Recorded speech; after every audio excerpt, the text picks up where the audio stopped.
something. I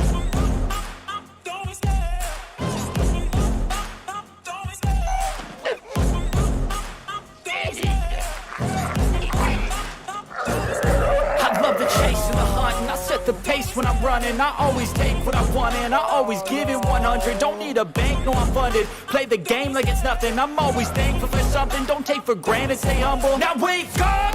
It's time to look at the enemy. Look in the mirror if he is no friend to me. It's not working out, maybe it's the chemistry. It's time to break up so I can make a better me. Better believe in your mind, cause it's everything. You can mold, shape, find almost anything. All it takes is some time and some clarity to find your identity. It's mind over everything.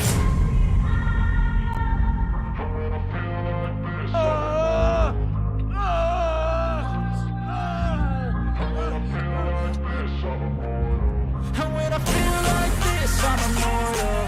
When I feel like this, I'm immortal. When I feel like this, I'm immortal. When I feel like this, I'm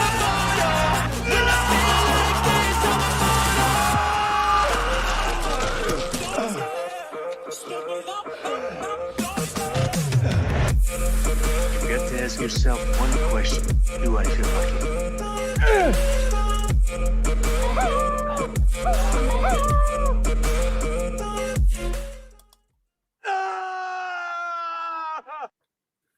Good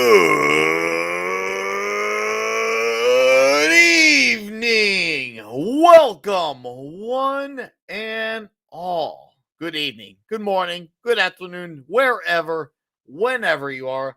How are you all doing tonight? Thank you guys for being here early. I do appreciate it. Let's acknowledge some faces here. What's going on, Cosmic Vader? Nick the Greek, how's it going? Joe Dog, hello. Davina Duckworth, Dearest, how's it going, Dearest? 11 Alpha, D-Bud Martin, huge. Jonathan Conroy, Cavatino, Cavalryman Shay, how's it going? And of course, over on the Rumble side, His Excellency Donald Trump. So yes, of course, we are dual streaming, because we do the dual stream and then we transition on over. So I am going to post the Rumble link in the chat so you guys can transition with us when we go over to the other side of things. But guys, we're already on part 3 of our Bond month. It's absolutely wild. It felt like wow, like it was an era with Roger Moore. It was an era. It was a like, it was just like, holy crap, we've done this whole 7 movies thing. And we had all of last year's November, and then we had to go into overlap into this year. And it was like, wow, you didn't really realize until a point how many movies Roger Moore actually did, unless you just knew off the top of your head. It's just one of those things. And now we're finally at the Timothy Dalton era. Short-lived, but very important era, and something that definitely is going to be very, very highly worthy of discussion. I'm looking forward to it. I love Bond. I love 007. I like Timothy Dalton. And I've got a lot to say about those movies. I've got my dudes here. We got a guest as well tonight. And guys, I'll just say, heads up. Obviously, next week is going to be License to Kill. So we're going to slightly go over it into December. And the reason why, because we didn't do the Toxic Tuesday because of the election. So we're just crossing over to them. After that, we're going to do 2 more Toxic Tuesdays. And then I'm not going to do anything on Christmas Eve and New Year's Eve because, well, I have a family. And I'm not going to be doing stuff on holidays like that. So that's the way the cookie crumbles. We'll be back next year. First, Tuesday of January type of deal. But I will say, after we're done with these 2 Dalton flicks, we're going to talk planes, trains, and automobiles just to get a little festive. And then we're going to get extra festive with a very, very toxic Bad Santa with Billy Bob Thornton. So it's going to be awesome. It's going to be diabolical. It's going to be huge. You know it's going to be great, Frank Hammett. I know it's going to be great. You will all be like, yes, it's going to be great. It's going to be absolutely majestic. And then we'll come back next year. It's going to be great. It's going to be awesome. So anyways, let's bring in our fellow dudes. like Mr. Mark D with a C. Hello, hello. How's it going? Oh, Planes, Trains, and Automobiles. Oh, that's one of my all-time favorites. So that's one of the best. Yeah. So hey out to everyone. Good to see you. Good to see you. Yeah. And Nick, come on. Don't you want to work on Christmas Eve? Santa's got to work on Christmas Eve. What means you don't have to work on Christmas Eve? What are you, a world famous YouTuber? Come on. I take vacations, damn it. Well, great to see everyone. Yep, we're looking forward to this. And we gotta delay the slideshow until I get a couple of some boobage covered up. I just remembered, but it won't take long because there's not a lot in these Bond movies that you have to cover up. It's not like entering a strip club in some of the other movies we've watched. It isn't like Bachelor Party. It Yeah. isn't like Porky's. Porky's, It isn't yeah, like Porky's, Animal House. Yeah. No, it isn't like any of those, Mark. It's really not. It's really not No. like any of those. Yeah. Just when you once you have a ray, just I'll throw it up there. Just rev up the engine on it so that way an hour and 20, hour and 25. Yep. We can be into the third act and we can look at some clips. So you know what happened? Unfortunately, I watched this movie 3 times getting ready for this. Oh, it's good. Good, which is good. Yeah, I said we'll listen to the director's commentary. But then I was watching it to get home from work. You're kind of tired, and a couple times I started to fall asleep, and I'm clipping and I'm pushing the buttons. So I was like, I had like 80. I'm like, how am I going to have so many frames? Like I have like 3,000. I'm like, oh crap! I had like 100 of the same. You when you do that feeling you're drifting off and you. Yeah. Oh, I know the feeling, man. I had to go back, and not that this movie's boring, but just I was drifting off after work. I was like, "Oh shit!" Hey, when you're tired, man. This is a good switch up from as much as I love Roger Moore, it's a good take on Bond here, and it's a little bit not so much with the comedy, a little lighthearted stuff, and we'll get into that. But it's I wish Dalton had gotten the chance to do a little bit more in this role or a few more movies, but that's the way it goes. Yep. Oh, we'll talk about it because I think this is definitely one of those movies, not just like like Bond movies, but just movies in general, where I guess you could say the conversation around the movie is just as important as the conversation about the movie itself. And especially with the casting of Timothy Dalton, because it seems like there is a lot of who's gonna be Bond. So yeah, we've got some names we're gonna talk about of what could have been. I guess we could show it on the Rumble side. Like I found the Sam Neill when he tries out for Bond. Oh, you got it. Yeah, let's show that on Rumble. Let's definitely. Yeah, he was pretty good actually. Yeah. So yep. I'm looking forward to it, Mark. Thank you for being here, sir. Let's have some fun tonight. For sure. And we got happy Thanksgiving. Nick, happy Thanksgiving to you, man. Nick the Greek for $4.99 says from Nick the Greek. Planes, Trains, and Automobiles and Uncle Buck are my Thanksgiving watches every year. Hands down, my favorite movies. Yeah, hell yeah, Nick. That's how do you know we're going the wrong way? You know what that means? Next year we gotta do Uncle Buck. Next year to balance that out, we gotta do Uncle Buck next year. Once we're done with Bond month for 2025, we'll have to do Uncle Buck right after that. So that'll be the post-Thanksgiving flick. So no, you gave me an idea there, Nick. It's a ways away, but yeah, unless somehow the show's not going, which I don't see not happening, it's gonna be fun talking some Uncle Buck. But we got 2 other dudes in the back door. We will not have Gerry. Gary's got stuff he's got to attend to tonight. So Gerry, hopefully everything is okay, man. Be well, and hopefully everything turns around. And meanwhile, we have just another red shirt here with us. Hello, everybody. Hello. Yeah, this one is in some ways a return to form for James Bond. I mean, obviously we had Sean Connery first, who set the tone. We had the interregnum that was George Lazenby, who famously was asked, how do you get the role of James? How do you become a successful James Bond? He said, make more than one film. We had Roger Moore, which was my first Bond forever. And Timothy Dalton shows up here with Roger Moore trying to come back, Broccoli trying to get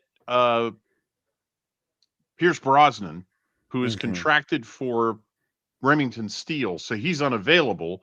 And the crazy thing I just found out today is that Dalton was originally considered for the role for On Her Majesty's Secret Service. Yes, he was. Yep. And he turned it down because he said he was too young. And apparently he turned the role down 3 times before he finally decided in the 1980s to go ahead and say, yeah, all right, I'll do it. And I'm like, holy cow, you turned down James Bond 3 times and still get the role? Yeah. Right. I know. It's crazy. And to think he almost wasn't Bond in this because of someone else that they had in mind who they originally Pierce Brosnan. the casting alone can take up 20-30 minutes of this conversation because absolutely of how crazy they were going. I'm sure it will end up being a chunk of our conversation. It is nuts. And I want to get this in. I want to get this in early because I want to be the one who says this. The lady on the boat in the bikini who's on the phone and says, you know, if only I could find a real man, and Bond lands on the top of the boat in his reserve parachute, which is perfect. He still has it on. Belle Avery. Am I the only one who wished that Belle Avery had been the main Bond girl of this film and not just his first conquest on the boat? Come on. Good God. That was you don't like the cellist? She's very talented. The cellist is very talented with her fingers. Yeah, maybe. But I'll tell you what, Belle Avery was just stunning. It was like, what a way to start a Bond film. He lands on a boat and she happens to be there looking for a man. And I'm like, oh, to be James Bond. And a real man. A real man. Just for a real man. Yeah, just real for man. Well, I'll have to make that 2 hours before I report in. Oh my goodness. So yeah, I mean this film starts out. I mean, and Timothy Dalton actually did ride the top of the Land Rover down the side of Gibraltar, which is pretty stunning when you think about it. They didn't put a stunt man on the roof and film him from behind. They actually had Timothy Dalton trying to tear his way into the Timothy Dalton was actually trying to, have James Bond do his own stunts again for as much as he is allowed to. And yeah, we'll get into that too. But we got a welcome guest back. It's been probably a few months. Welcome back, Dash. Hey, thanks for having me back on, Nick. And it's good to see you both, Red Shirt, Mark. It's good to be doing another Toxic Tuesday together. So I have a confession to make. Like, I had started this movie a while back. I don't even know how many years ago. And I didn't finish because it just, I wasn't really following the plot very well. And, but, watching this, it's definitely is a different type of James Bond movie. Definitely like, it still has some of the quirkiness you find in a classic James Bond, not like, some of the more serious tone of the Daniel Craig movies. But, honestly, I feel like this movie, it does like the excitement really picks up in like the second and third act, in my opinion. It's just, it gets ultra crazy at the end. Yeah, I agree. So no, I'm glad you could be here. Glad you could join us for some 007. Oh wouldn't miss it. No, and I remember you and I talked about this a bit back, and I never forgot. And that's why you're here, man. That's why we get to talk about the Bond. And we had Horny Elf last week for A View to a Kill. We have you tonight. We got our buddy Scribe Light coming next week for License to Kill. It's just a trio of greatness. I love it. Yeah. And what's up, Bubba Doom? How you doing, man? Long time no see. And what's up, Dante's Rant Room? He says, "What's up, Dash? Must be one Dante, of your guys." how's it going, man? Nice. So, anyways, yeah. We'll start off with the very first, very obvious elephant in the room when it comes to the conversation around the casting. Let's talk about the age here.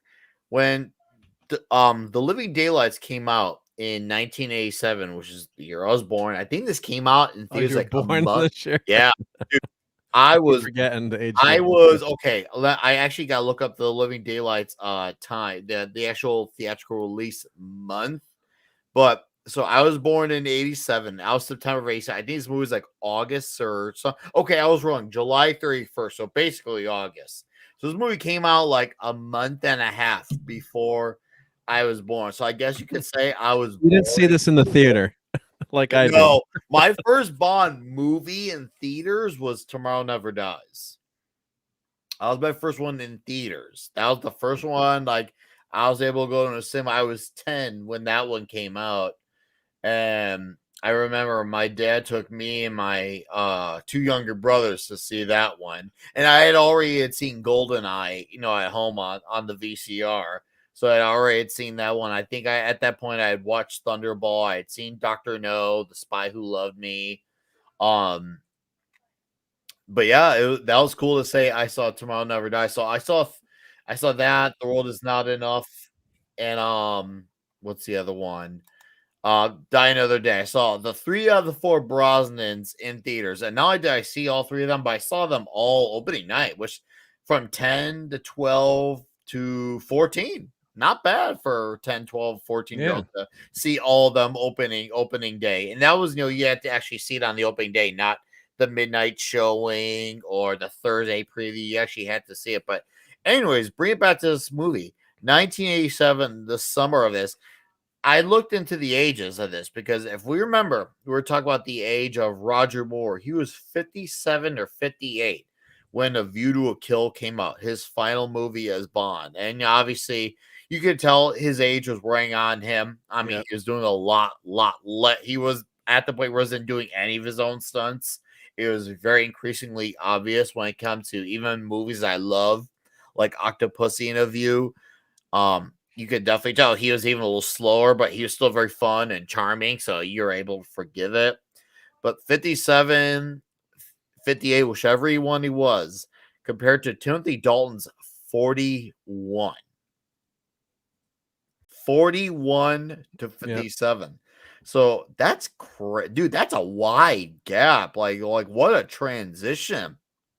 And that, and I remember at the time, when Moore came out with A View, he's just like, I am definitely too old for this part. This is a young man's game. This should be a role for someone 30, 35. Granted, Dalton was a few years ahead. But at least when you watch this movie, you can tell he still looks like someone who's, early to mid 30s. He's very spry. He's very movable, very active. And he operates like a spy in this movie. That's a big thing. He operates like a spy. Yeah. No, because when I first saw that, I saw it here, and then we were in Switzerland. Fortunately, my grandmother that had passed away, so we went there due to her passing, and we went to. My dad's like, let's go see it. Let's go see James Bond in Geneva, and of course, they changed the title name. I can't remember what, because Living Daylights doesn't translate. It doesn't make sense in other languages. Yeah, weird title. It's a weird title, so because it's a slang, like scare the living daylights out of you. Mm-hmm. And I remember saying that, and I said this last week too. I turned to my dad in the movie theater in this opening scene when Bond, in a couple of seconds, when he runs down after this car. I'm like, Dad, James Bond can run again. And I love Roger Moore. That was good. What I just want to say, I'm Roger Moore's age now, and I can't run for shit either. So, I'm not trying to play James Bond either. So, I mean, and he admitted, he was man enough to admit it too. He was too old to play that role. But yeah, it's refreshing to see the guy. As Dalton said, he's like Bond. He turned it down. He's like, Bond should be about 35, 40. He's got some experience. He's not, a kid just right out of the academy, or he's not a young spy. Two things. This is the last Bond film to use an original Ian Fleming title until Casino Royale. That's right. And the second one was the guy who plays the double out here, who gets his rope cut. Yeah. They wanted an actor, not just a stuntman, to do it. And when he got the phone call, he was at home taking care of his baby. His wife was away, And when he got the phone call that he was wanted to play a 00 character in a James Bond film with Timothy Dalton, he wrote his wife a note saying, I'm going to take a part in a James Bond film. Our daughter is with so-and-so. And he left. He got a babysitter for his daughter, and then took the next flight out to play that role for just a bit, just this scene in Gibraltar. The next flight to Gibraltar. So yeah, that's a trusting wife. That's a trusting wife. Oh yeah, too, right? Well, I didn't find out whether she divorced him after that.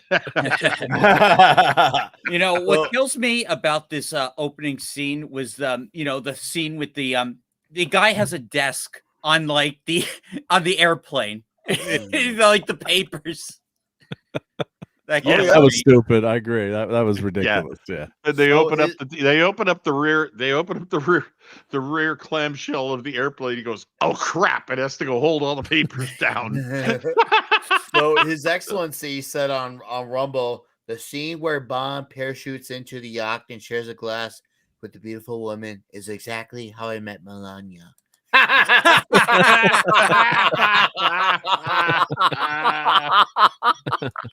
Oh, this is why, guys. This is why you should be dual streaming this to Rumble, because His Excellency has the best comments on Rumble. So all the more reason why you gotta be watching what he says there, because it is absolutely hilarious. But so a few things what I like about this opening scene, and I actually really like this. One, you can already tell the movie looks different. And this is not at a time where every movie is all about the stylized cinematography. You can just tell there's something that instantly is very distinct of this movie, how it looks visually compared to what we had gotten from the Roger Moore era. So it wastes no time looking different. And then we get into this more of a grounded chase scene / fight scene versus something that was a lot more bigger in scale, like some of the stuff in the snow type of stuff, where it was a lot more grandiose and big and massive, all those types of things. This is definitely him on the ground, and granted, there's a few wild things that happen in it, but it's definitely a lot more I guess you could say closer to reality while still being fun and mayhemic.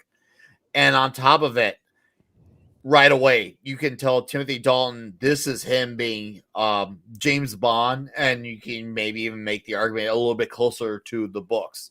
As much as I love Roger Moore, he's a lot more not as speaking with his words. He doesn't have all these great one-liner dad jokes that Roger Moore had. He's a lot more stoic. He's definitely cold, a lot more cold too. A lot more cold. Oh, except when it comes to the ladies. Except with the ladies. Other than that, he's a lot more very cold in this movie. Yeah, I have seen License to Kill. He is super cold in that movie, like especially at the end of that one. Yeah, so like he's a rough James Bond. Yeah, and on top of it, another thing I know he's got some hands coming up here though. Oh yeah, we almost missed it, man. You? Bond. James Bond. Another thing too, this movie is a lot more brutal. I noticed that's another thing too. When you saw that guy take that fall that we got the rope call from, not only did he take the fall, we actually saw a little bit of that. And dude, I felt that shit. Even with my rewatches, I'm like, oh. Yeah, we heard him hit the bottom. Oh. Yeah. So what do you guys think of that's why I always want to be on top.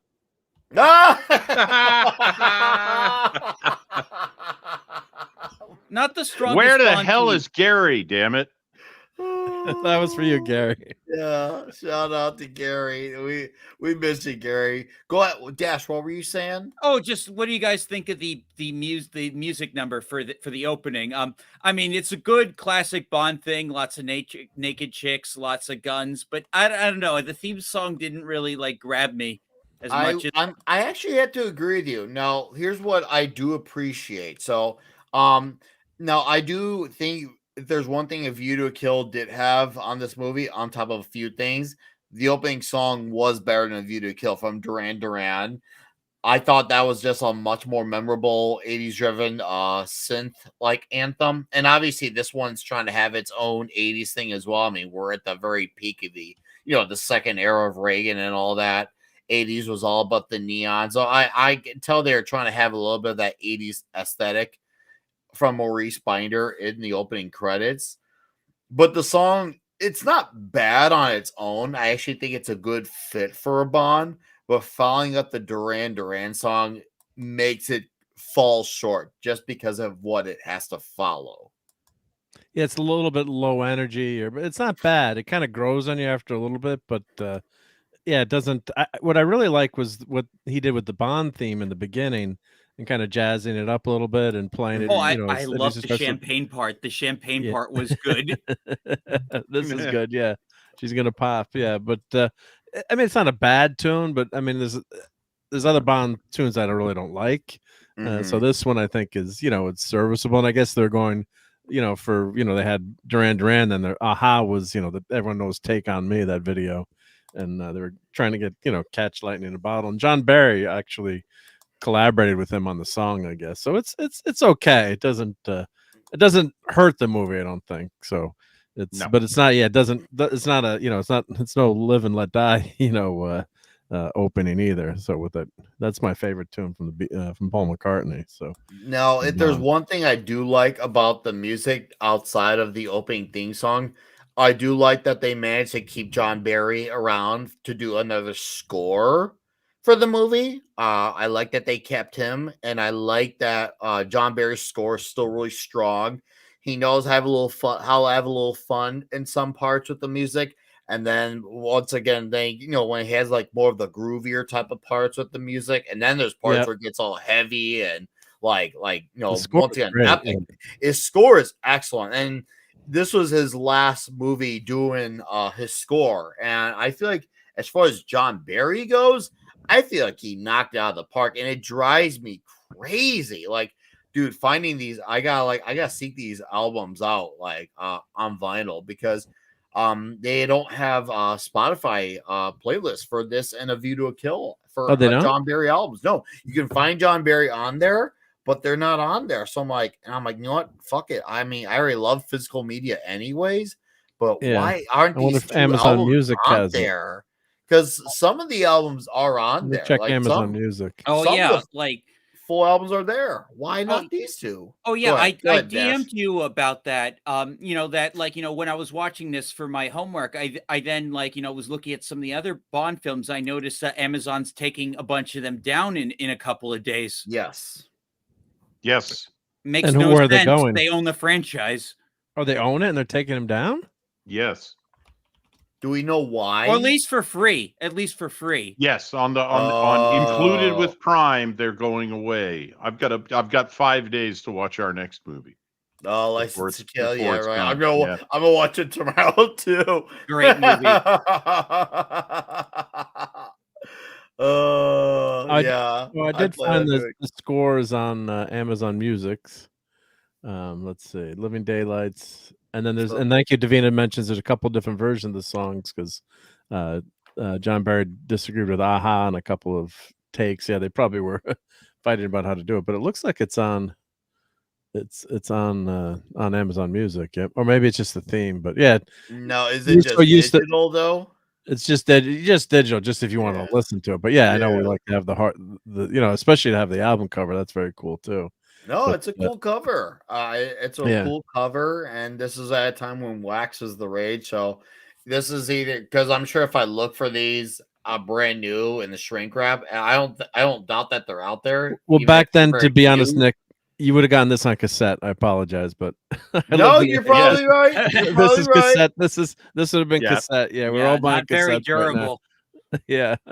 Well, the vinyl was cool, but why'd you buy it on vinyl?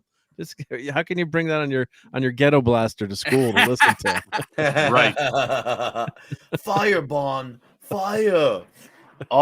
Yeah, I remember this when I first seen this. I was like, I actually kind of missed why he was, deliberately. I thought he was basically just because he was being a horn dog, but he did have a actual serious reason. Now, if it were Roger Moore, then I'd say Roger Moore would have been the horn dog. But can you go back, Mark? Can you go back to where she's sure. Yeah. Oh, you want to see what was the motive? Why didn't he? I think I think Right I here? understand why he said what he did. When she's looking through the scope, let me just see. Oh, why is the neck going backwards? Oh yeah, Was because he it saw. was about the shot where he said the She- She's slimmest got her eye woman. closed. Some of the She best no KGB well, show. she's using her left eye, but she's right-handed. Yeah, he saw She's he was looking not a through the scope professional. with she's looking through the scope with her left eye, shooting right-handed, which is why Bond said she didn't know one end of a rifle from another. Good catch. Good catch. Yeah. Yeah, See, yeah. I never count that He ever. mentions that. He says that in a line that he was unprofessional. I didn't know if that was a lie or an excuse because he wanted to bang her. But like, yeah, you're right. So you are absolutely right, Nick. Like, he saw like this something was off with this. He saw right through everything. Yeah, because when you go to shooting, not that I've ever shot a gun before, but I've been told that you're supposed to close one eye and try to figure out what your dominant eye is. So you could, Yeah. and normally, 99.9% of the time, if you're a righty, it's your right, your Yeah, right eye's even me, dominant. Yeah, I could talk to this because I actually have a defect in my right eye. I'm right-handed, but I'm left eye dominant slightly. Slightly. And and so I can't keep both eyes open, even shooting with a scope. So what I was told was what you should do if you're left eye dominant is just start over and learn to shoot left-handed. Wow. And I was like, that's insane. I'm not prepared to do that. They said, okay, well then, do the best you can. Left eye dominant, shooting right-handed pretty much doesn't work. You retrain to shoot left-handed if you're left eye dominant and that much. And she's obviously, she's been shown how to shoot the rifle, but she's probably left-handed. And Bond sees that through the scope, and this is amazing because that's a split-second decision. He's got the pointer on her head, and then he moves it down to the rifle. He shoots the rifle instead of her. Yeah, that That's shows skill. good. Go ahead, Dash. No, it shows skill. Like he saw this woman was not a professional, that like, something was off, and he took the instinct and shot the rifle. Yeah, so I just make this scene's brilliant. Yeah, It is. Yeah, we got someone in the chat who said, 11 alphas and I'm right-handed and left eye dominant as a shooter. Yeah, you can be, but plus to the way I guess Bond is saying too, the way she also carried the rifle, and he could that was his instinct and got there too. He knew something wasn't just didn't seem right. But of course, he's saying, "Oh, women are some that could be some of the best shooters." Like he's trying to cover up. That's what's great about this: the double agents and women are excellent shots. But it's interesting that you don't catch it right away. But oh, look at that! Oh, dude, this Bertha. was hilarious. Where they get Kershaw into the pipeline transfer, and she does the distraction technique, and he's all freaked out. And then as she's doing that simultaneously, all of a sudden she gets the guy off, and she's like, "I'm not that type of girl." What kind of girl? Yes. Oh, by the way, Action Com asked in the chat, was this movie the last Cold War Bond film? And yes, it was. The last one with the Russians, the Cold War and the Russians as the enemy, the Soviet Russians, because the Soviet Union collapsed just a few years later. But they do mention detente in this, so which is a great plot thread to have, relations are fine. There it is. Please tell me you put there she is. I was I didn't have I got to add. I was going to add Mad. Oh, you can use that for later. I'll do it later. Yeah. It just shows you what the power of the boobs, right? I mean, just nothing else matters, right? Yeah. Oh yeah. No, guys, you can have melted. A nuclear reactor going off, and the guy will just forget about everything because of what is in front of him. It's just one of those things. He will never. Motorboating in progress. Oh man, PG rating motorboating. What?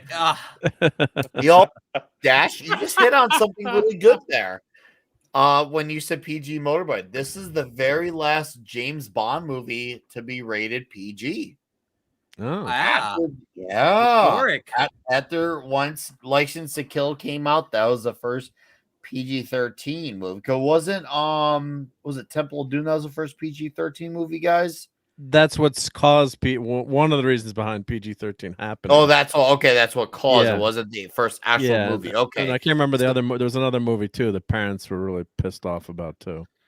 This was in a way an end of this movie. Like started a bunch of eras in one way for Bond, but it was also the end of eras in certain ways, and the ratings was one of them. It transitioned right over, even though the formula didn't really dial down. I mean, you still had the toxic women, you still had Bond being toxic. You had with the jail scene, which some of the stuff that the guy said to Carol later. We'll get into it, the toxicity there that almost partook. So it wasn't like they it was like the birth down. of the modern rating system, like the way we see movies now, as opposed to when before PG-13 was created, and you had PG movies that would never be PG movies. Ooh, Davine Duckworth coming in with the facts. Says the first movie to ever receive it was Red Dawn, a speculative war film about a group of Colorado teenagers who become resistance fighters following a Soviet invasion of the U.S. of A. Well, thank you for the facts, Davine Duckworth. Thank you. And thank you, Gascar. I know you're up north in the Canadian land. Thank you, sir. Appreciate that. Whoever she was. He said it.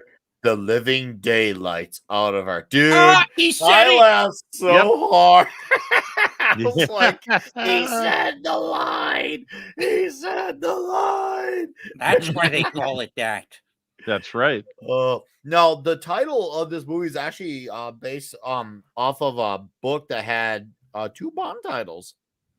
It was called Octopussy in the Daylights, from what I did my homework on. Octopussy in the Living Daylights. Or sorry, Octopussy, and that's what I meant to say. Octopussy in the Living Daylights is what I meant to say. I was like, oh, I did. That's crazy because I've never read any of the books, but it makes me wonder what that book was like. And I love how Q right off the bat is messing with a ghetto blaster. How on the nose?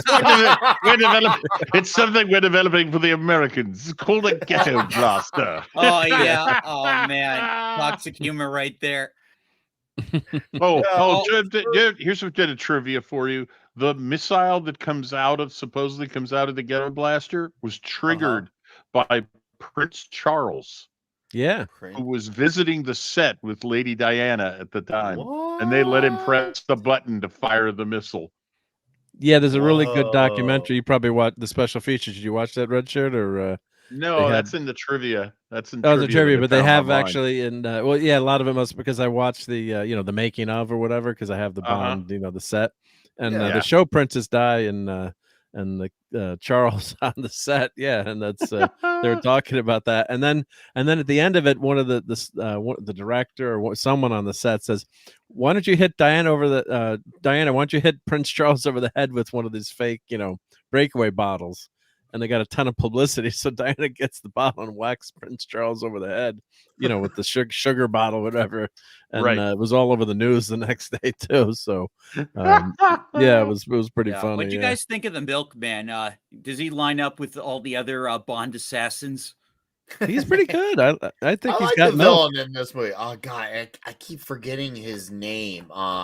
He had a really oddball name, but as far as his effectiveness as a villain, like sure, he didn't have the larger than life personality of Christopher Walken. But what I did like about him as a character, he was not trying to be that. It was like kind of the opposite of what Christopher Walken was.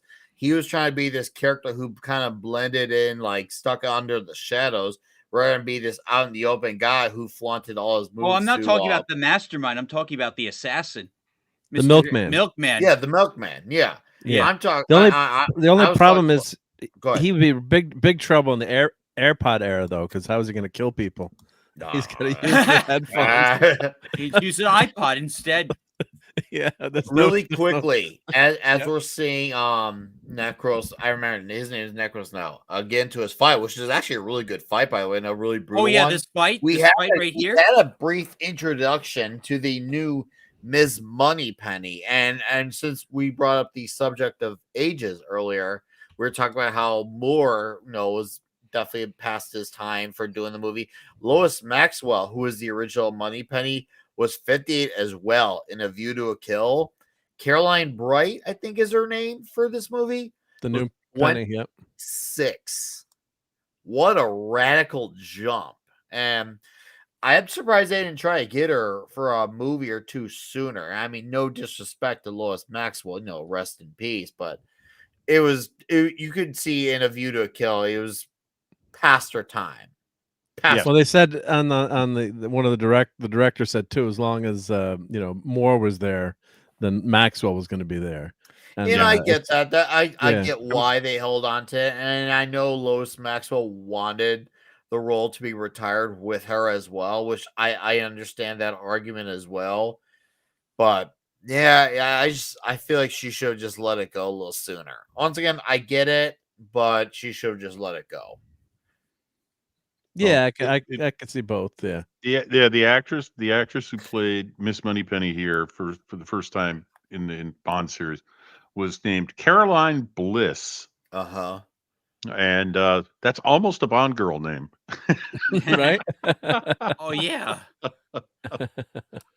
So yeah, Caroline Bliss, new Ms. Moneypenny. And right off the bat, I mean, she's got the traits that we've seen already off of Lois Maxwell, but she definitely seemed like she was also trying to have extra involvement in Bond's mission instantly. So I was like, oh, are we trying to, was this the early stages of one of the money pennies who want to go full fighting the way you would eventually see later on with was it Mr. Craig? Where God, what was that one girl? Harris? Oh god, I forgot I her can't name. remember the name. Yeah. What do you think he put in those milk bottles? Oh, dude, right? No. Nitroglycerin is my guess. That fight he got into in the kitchen was absolutely wild, dude. Like, and to the guy who went up against Necros, he actually put up a good fight. Oh, yeah, he almost got him. He almost won. Yeah, I was like, it wasn't one of those things where Necros got the drop on him. It was instantly over. Like he's another agent too, I guess, right? You assume, right? The guy in the maybe a double O. I always go ahead, say again, Dash. No, they possibly a double O, perhaps. Mm-hmm. Action Cop says, I used to think Necros didn't kill his agent because of respect. Shit, I would, man. That dude almost kicked. He almost beat him. He had to put an extra word between getting his face on the oven, smashing, throwing hot water at him, which he ducked quickly, had great reflexes, dodged the pointy stuff, like everything that he could throw at him, in some cases, literally. Guy was dodging. It was a damn good fight. I was like, dude, this is like that fight in They Live, but with Bond.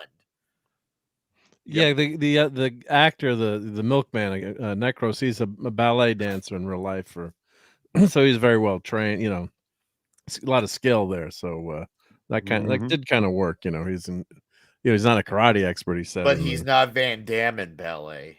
Yeah. No, he doesn't be able, he doesn't have the glutes. No, he doesn't have the glutes. He doesn't have the splits. He doesn't have that look that the ladies wow when they see Van Damme doing splits. The Van Damme was a yoga instructor. Do we have that clip yet, or I have to upload that? I'm gonna actually finally get to adding clips tomorrow before I do my member stream tomorrow. Which, by the way, chat, let that be your cue. Tomorrow night there will be a member stream, and I will let all members on. It doesn't matter if you're a small member or a big member, you can all come on the panel. But all of our Nick's Wires' channel members are have big members, right? Yeah. Let's not shortchange anyone. Come on. No, we won't shortchange our members here. We like our members. What was I gonna say? And after that, we'll probably do a random impromptu stream where I'll have like random people who are on YouTube on. So just to hang out with people before Thanksgiving, because after that, I will not be around till next week. So I want to get it in as much as possible before I have to slip out for the rest of the week. They open 90% of the world's locks. So yeah, I know. Oh, dude, the couch, and we never see him again. Yeah, the guy's No. dead. We never. He's gone. He couch ate him. Talk about being a couch potato. Jeez. I mean, yeah. Oh, I completely missed that when I watched. How did I? That's funny.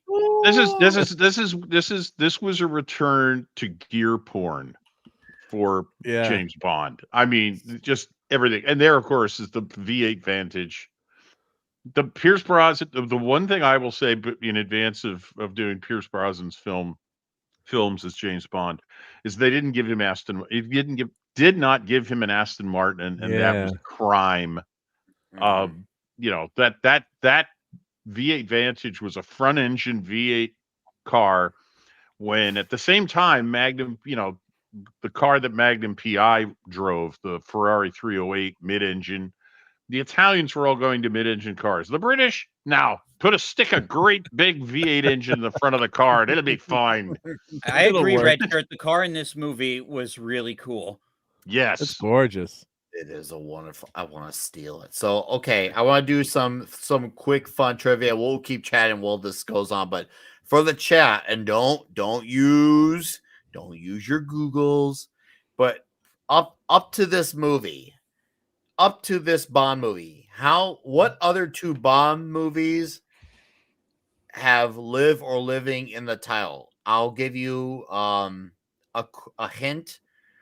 There are two Bond movies that have live or living in the title. Which two movies are they?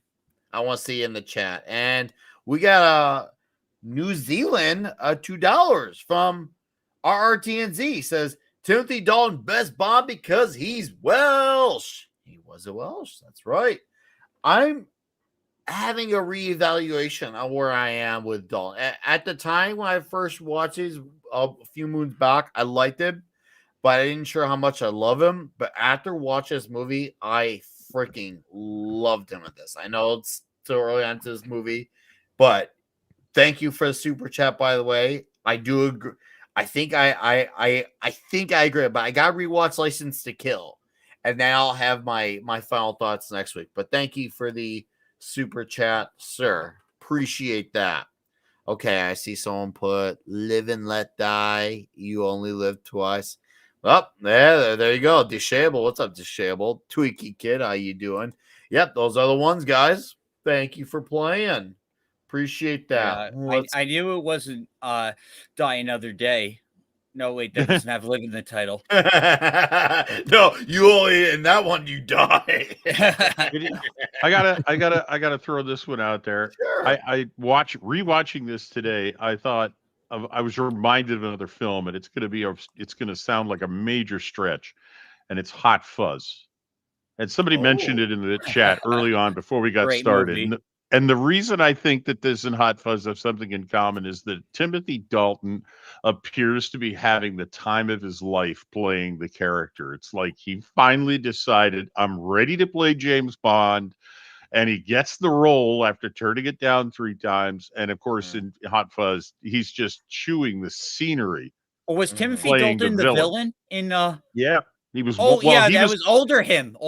Yes, much older Timothy Dalton. And he is trying to sell the audience that he is the villain. And of course, in Hot Fuzz, it turns out the whole town is the villain. But Timothy Dalton in both of these roles appears to be, as an actor, just having the time of his life playing this role, doing this part, being in this movie. And it comes through. It really, to me, it does. And I think that's part of the reason he sold his James Bond so well. He just enjoyed the hell out of being James Bond. And like this line here, like this could have been a Roger Moore line. Like, why don't you learn the violin? He's trying to stuff it in the car, but it's said in a way where like you could picture someone's. It's like a dry humor. It's not over the top in terms of right. But it does have some good. There are some good one-liners. This was one of them, I thought. Okay. For some reason, my feed totally skipped over a super chat that was sent much earlier, and I apologize.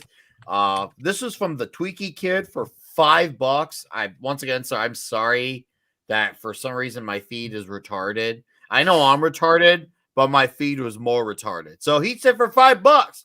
The theme for this movie by Aha has grown on me with multiple viewings. I liked their unplugged version they did on MTV Europe back in 2017. Ooh, I'll to remember that. Ooh, Thank you to for check letting me that know out. about that, geeky kid.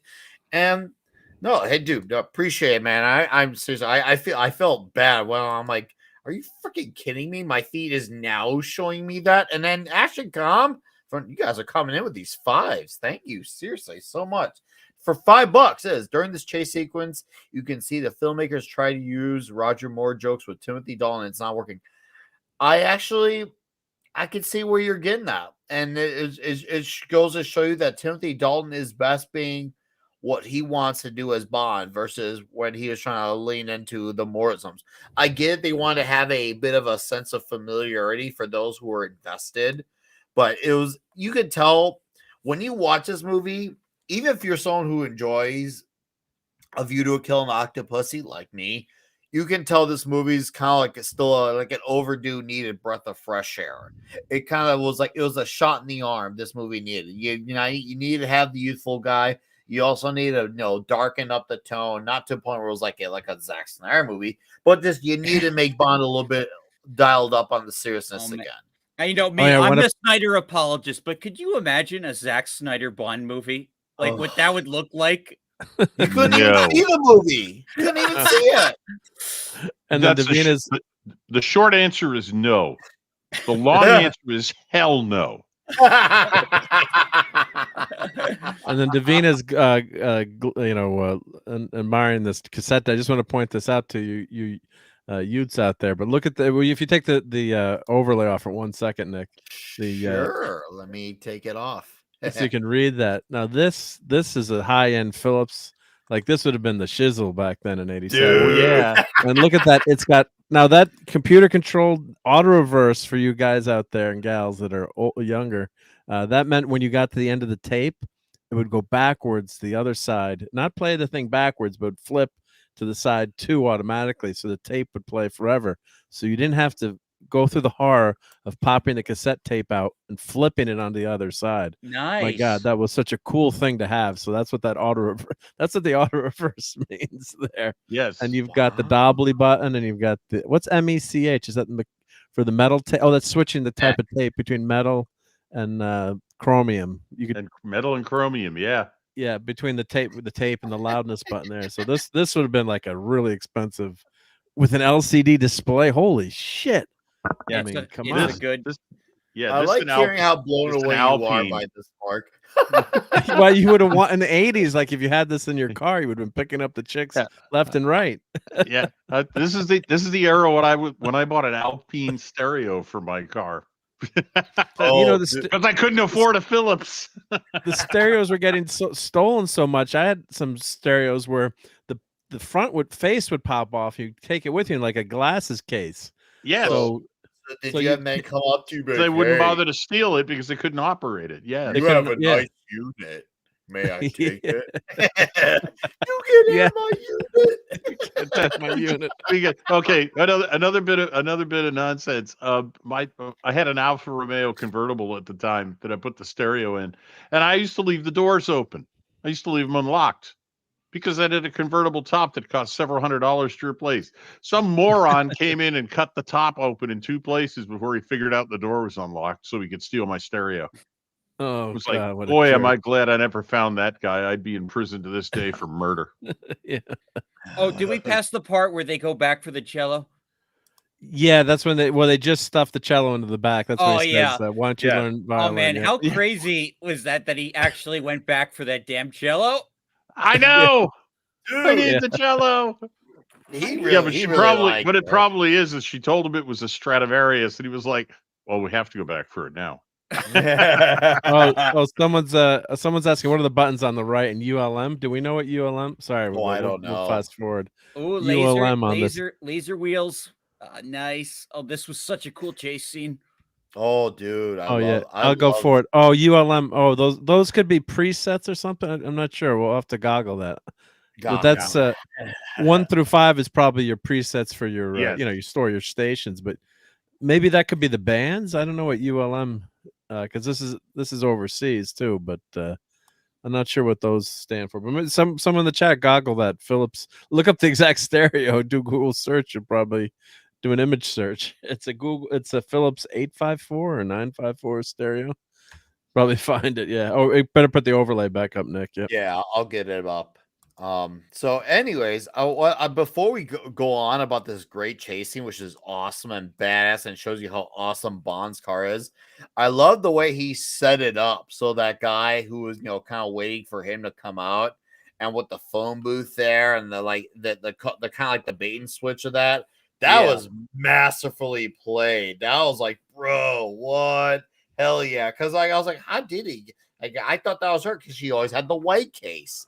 And then you see in back, there's a different color case. I'm like, dude, brilliant display of being, few steps ahead of your enemies. I absolutely love that. But then you follow up with this great chase scene and he uses the lasers and he gets that top half and just like, Yeah. Yeah. And What happened? Rust. These guys were they all trying to corner him, dude. This was so much. Oh, the night god, This so is- badass. Yeah, this is a reversion to the the original Aston Martin DB from Sean Connery with all the buttons and all of the weapons and everything in the car. And I was like, this was going back in time for me when I saw this. It was like this is Sean this is the updated version of Sean Connery's Aston Martin DB. What was it? DB4 or DB5? One of the two. I can't remember. Oh, and then a little trivia on the rockets. The rockets are fired on piano wires underneath the car. So when the car drives up, to try to make it look like it's coming from the car. So they don't actually shoot it out of the car, That but they're sounds on convoluted. piano wires. Yeah, before CGI. So it actually looks real, I guess. So that's why it looks real. Yep.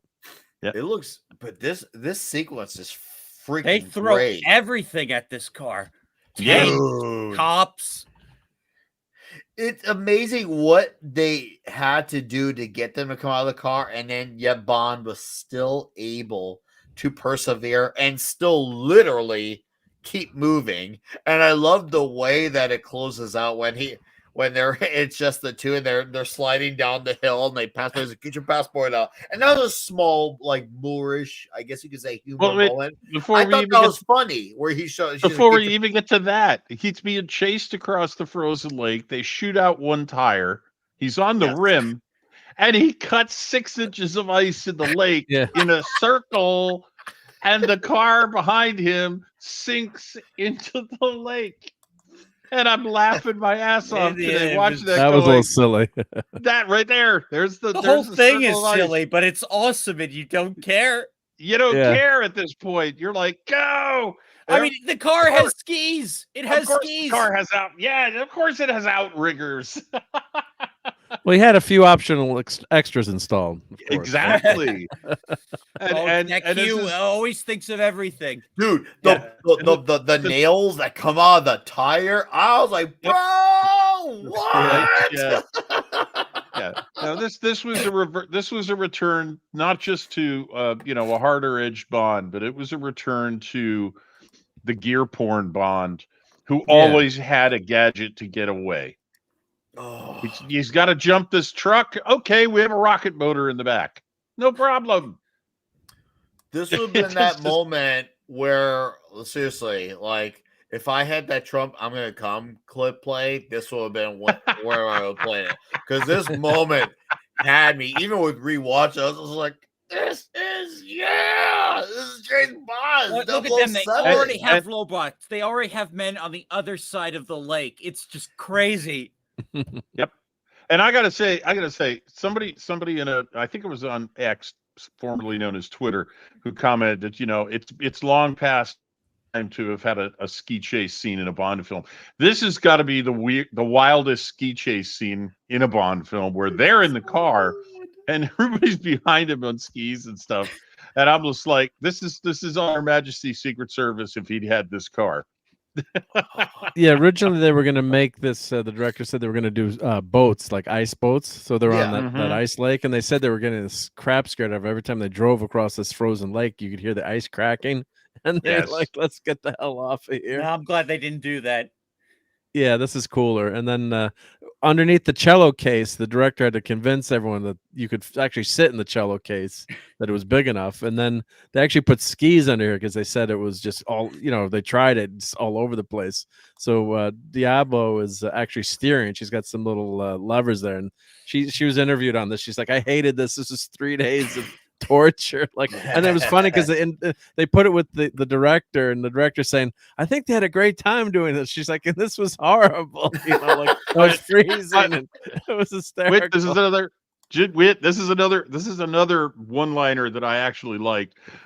As they slide underneath the border control bar, he tosses the cello into the air over the bar and yells to the guy, "Nothing to declare, just a cello."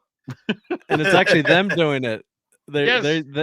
They did it with a stunt double. They didn't like the way it looked, and Dalton's like, "I'll do it. Let's do it." Yep. So they You did it. know how excited Timothy Dalton is when he's doing something? Just look at some of his expressions throughout the movie. Whether he's having these scenes where he's going by fast or he's on the rides with the girl. There are times where I don't know if he like noticed himself, but he would have this like big, what looked to be like a genuine, like happy, like ridiculous cheese smile because it's like, holy crap.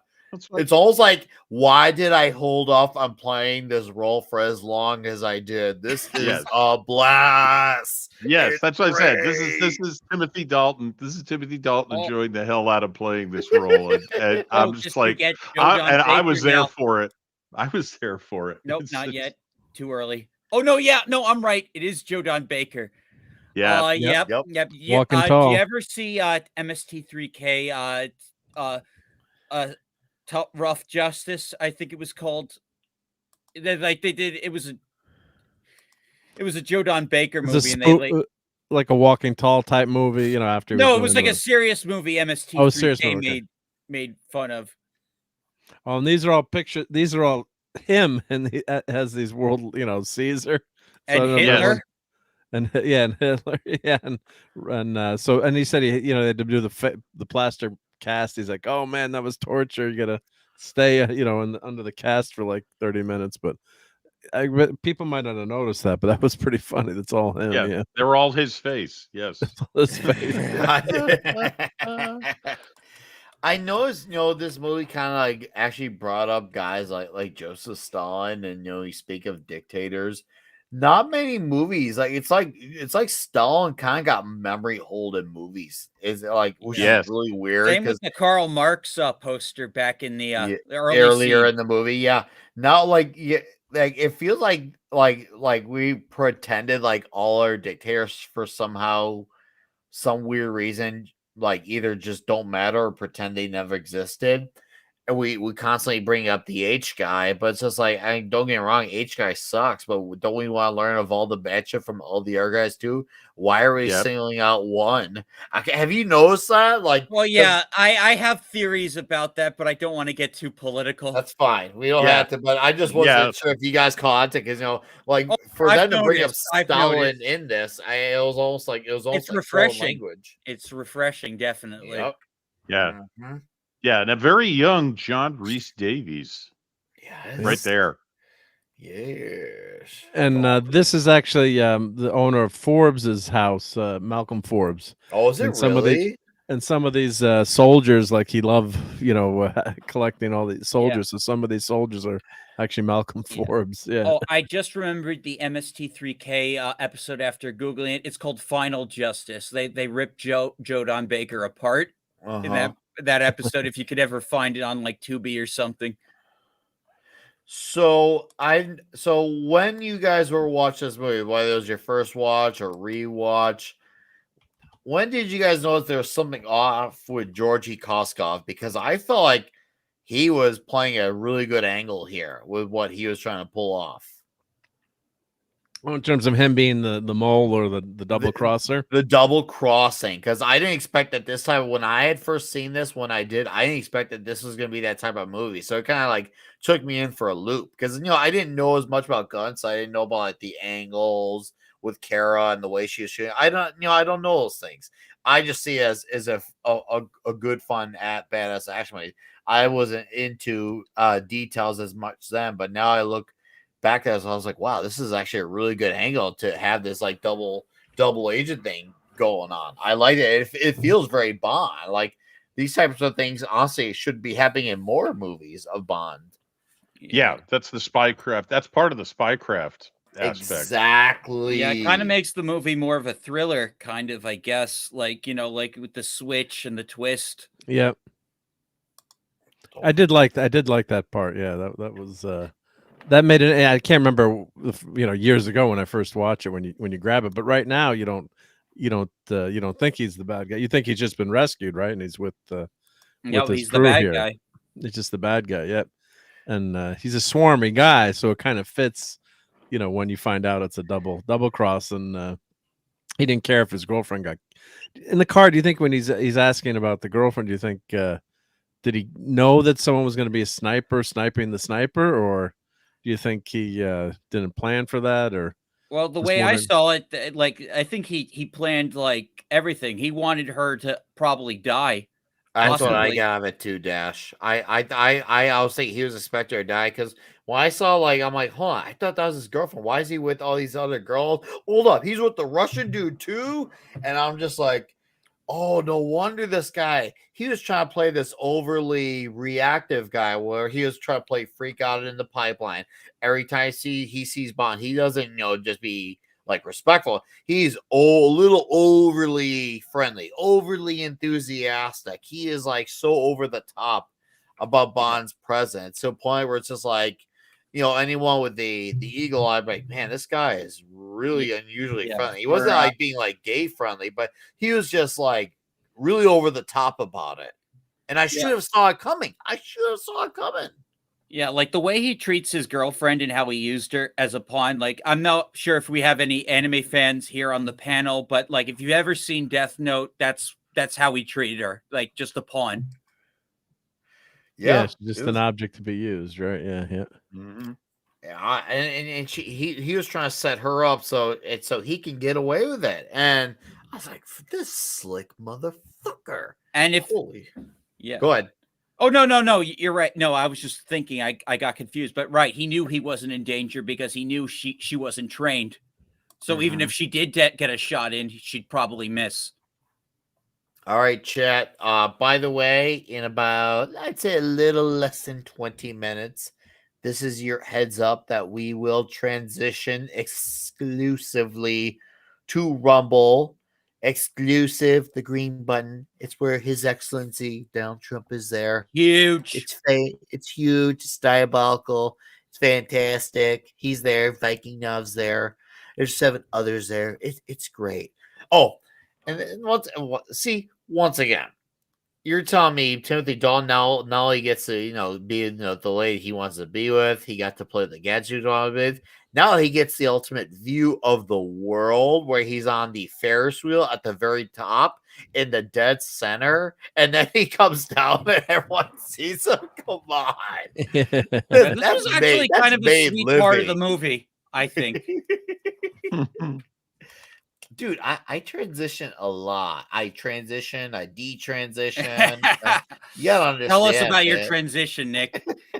Tell us about your true self. I've come out of the closet more than anyone on YouTube. That's just I know. The gay oozes every time I'm on your show. That's why Nick has a walk-in closet. Oh, ooh, that's slander.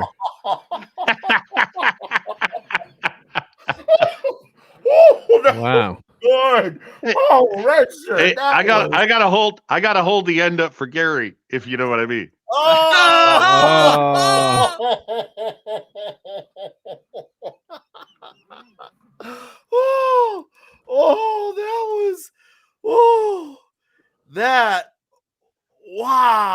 I mean, like, I don't know if it's gay unless you like make eye contact while there's the blowjob. The blowjob's not that gay.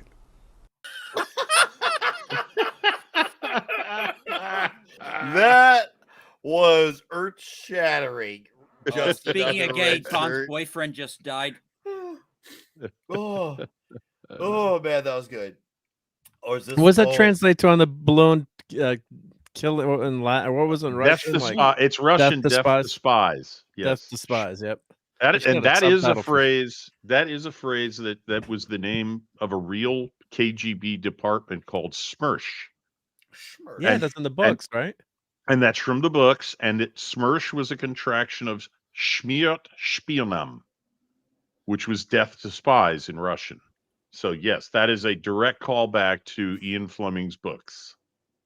Very cool. And I was watching a documentary on Ian Fleming that's on, happens to be on this disc or for the Living Dead. I don't know why they put it on there, but man, he's a toxic dude, Ian Fleming. I mean, Yeah, he was. all the chicks he's banging, his wife, and my God, what a libido on that guy, and the history and the and you know he had a place called Goldeneye. Like Bond.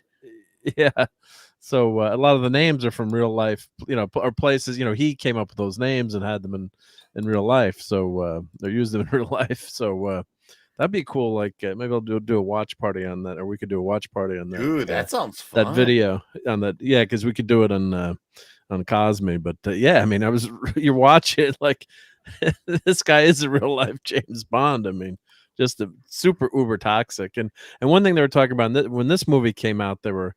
You know, AIDS was full fledged, unfortunately, and you know, people were being more careful about how many partners. That was a big deal about the filming of this movie. He's only with 2 women in this movie, and that was part of it too. They said because of the AIDS epidemic and sending the message, and also, you know, feminism was part of it too. Where you know they keep saying we have to have the woman has to be a well-rounded character. 90s. Yep. So that's where we got Dr. Christmas Jones, right? The nuclear physicist, the brilliant nuclear physicist. Yeah, I talk about Christmas in the is world coming. is not enough. Yeah, you know, just when you know, it's the trope of if you're gonna have a beautiful woman, then she's got to be a scientist too. Now, right? I mean, Except that one was like they still had some tropes there though that kind of like contradicted that angle. That's a thing. Like you still had the lady who was there for the visualness. You still had Bond still making the moves the way we expect Bond to do so.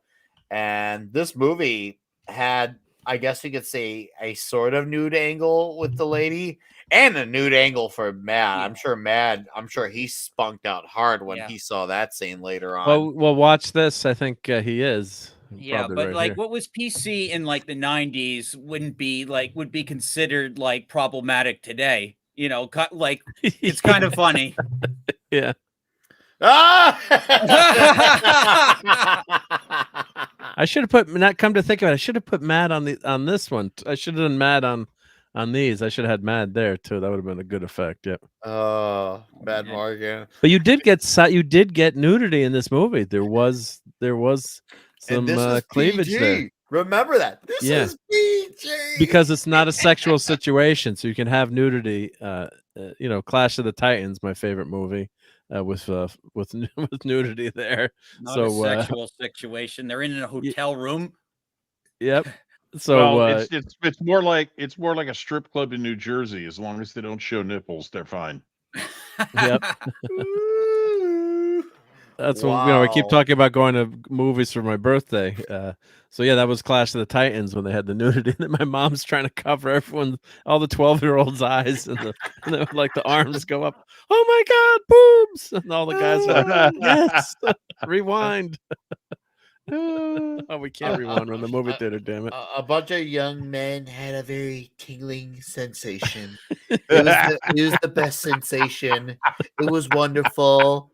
It was huge. It was a growing, rising tide. It was nice. Like Arnold Palmer. Like something like Arnold Palmer. Palmer. There's our boy again. Dude, this was smart too. Where they did the fix to like set up necros so they could go after him. I was like, this was once again another smart plan where they're like, okay, we're gonna have you fake your own death. I was like, and I didn't expect that. I actually thought he was legitimately dead. I mean, that like took me for like as soon as they brought him into the room with his lady, I'm like, oh, he's still alive. I'm like, oh, I get it now. Smart. This movie was trying to have a little more meat to the chicken wing per se. You could say that if A View to a Kill was like, I don't know, I guess Buffalo Wild Wings, this movie is more of like your local mom and pop shop, top of the line, cream of the crop wing restaurant. They wanted to have nice, thick, delicious, tasty, strong meat. That's what Yeah, she said. it was like On the grounded bone. without like going full Daniel Craig and still like being James Bond. It shows you like you could have this type of angle with the seriousness of a Bond, but still make it good. And that's, I think, something that I don't know if I blame Craig or if I blame the people who are writing it. But whoever I want to fault, all I know is someone went somewhere horrifically wrong with his Well, angle. well, so the way I Go ahead, with Richard. with Daniel Craig's movies, I would embrace the healing power of and. Daniel Craig's performance as Bond and the writing are different. And I don't like either of them. Now, Mrs. Redshirt does, and friends of hers do. But those are not guy films. Until Daniel Craig. And I will give him Casino Royale. I'll give him that. I'll give him that. But after Casino Royale, I don't think Daniel Craig's Bond is a guy's film. Quantum of Solace has to be like the worst movie. I can't stand any of those movies. I just. But anyway, my point with go ahead, is that like it was like an overreaction, kind of like with Episode 7 being an overreaction to the prequels, where like after the franchise like Die Another Day, the franchise took a break. Like they tried to overcorrect because you didn't have any lasers in space or anything like that. They tried to like, okay, we have to make it real. We have to make everything so. No more flashy gadgets. We got to make. So, like, I think that's where you had the overcorrection with the Bond. I agree. Yeah, strongly agree. Yeah. I think they tried to remake. I think they tried to turn Bond into Jason Bourne. Oh, they so did. Totally. And, it was so obvious. And I say that someone who liked that trilogy movie. It drove me nuts, and I understand that Bond, more or less has rolled with the times in some regards, with some of his movies. But I feel like him going full Jason Bourne went too far off the path of Bond. Because here's the thing. Even though Moonraker went to space, they're trying to respond to Star Wars, and maybe you can make the argument that Octopussy was channeling a little bit, maybe the Indiana Jones, Raiders of the Lost Ark vibe. They were still Bond movies at the end of the day. They were still Bond. They just had that extra added influence there of something else to capitalize on. These movies were taking away essential ingredients. And yes, dearest, I'm bringing it to pizza because you said that comment. This is like them saying, hey, we're going to make a pizza, but we're not going to have any sauce or cheese in it.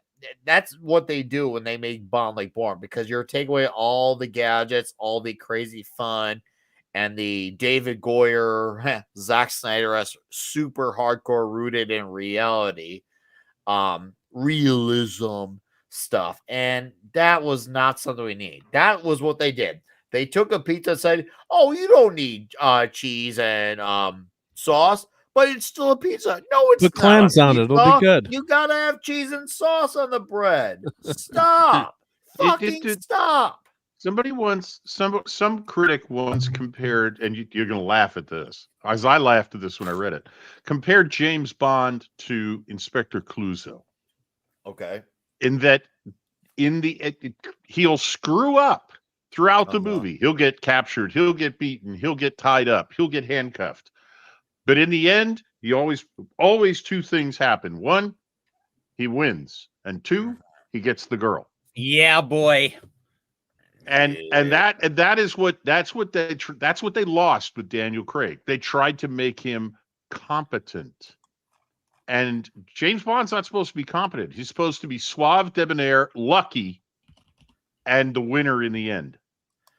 Yes, that's a fact. That's a fact. Dearest, for $5, man, You guys are on a roll tonight with these 5. Thank Seriously, you. thank you very, very, very much for this. Dear for $5 says John Reese Davies' sidekick to Bond and Indiana Jones, alongside Indiana Jones' dad, who is James Bond, dude. Right? I didn't Very think cool. about that. That's good. Yes. Oh, good catch there, dearest. Thank you, man. Thank you for that comment. That to me is far more valuable than 5. But thank you for that, anyways, dude. Hell yeah. All right, guys. In about 3 minutes, we're fully transitioning to Rumble. Like, we will not go back. We won't go back. So this is the part where we want you to come. I'm gonna post the link, and we're gonna go all in. It's gonna be great. And oh yeah, His Excellency, that would be great. Toxic Tuesday series, the Pink Panther movies. Dude, you gave me an idea there. I don't know why I haven't thought of that. It's such a basic idea if you think about it. I guess it shows you there's so much yet to be covered. That's just all that is. A lot of great movies out there. Lots of toxic movies. Yeah. That's why when I thought about doing Bad Santa, and I feel like, holy crap, we have not done I couldn't Bad even Santa finish yet. Bad Santa. That's a great one. For you. You know, it's just such a non-Christmas movie. The other toxic Christmas movie would be Fat Man. Oh, we'll do that. We'll probably do that Fat next Man year. is excellent. I actually like that one. Yep. You know, it's slow. It's a slow movie, but it kind of started this whole genre of the action Christmas movies going into Violent Night, and now I don't know. You could consider Red One part of that, even though like that's really goofy compared to those other two. Mm-hmm. All right, chat. I just posted the link for Rumble in the chat, so please slide up on in there. We're at transition about a minute, and yeah, we're gonna end it on YouTube because we want to play some actual clips. I mean, Mark, do we want to actually play some clips from the movie? we want to do some clips. See, Mark wants to actually play some clips, and because that's where we get to really Hi, YouTube. come alive. All right, I am now going to end this on YouTube. So, guys, this is your chance to come with us. Not every chance you get to come with us, but this is one of your times. So, if you want to bring your Rumble rants there too, you're welcome to do that. But we're ending in 10, 9, 8, 7, 6, 5, 4, 3, 2, 1, and go.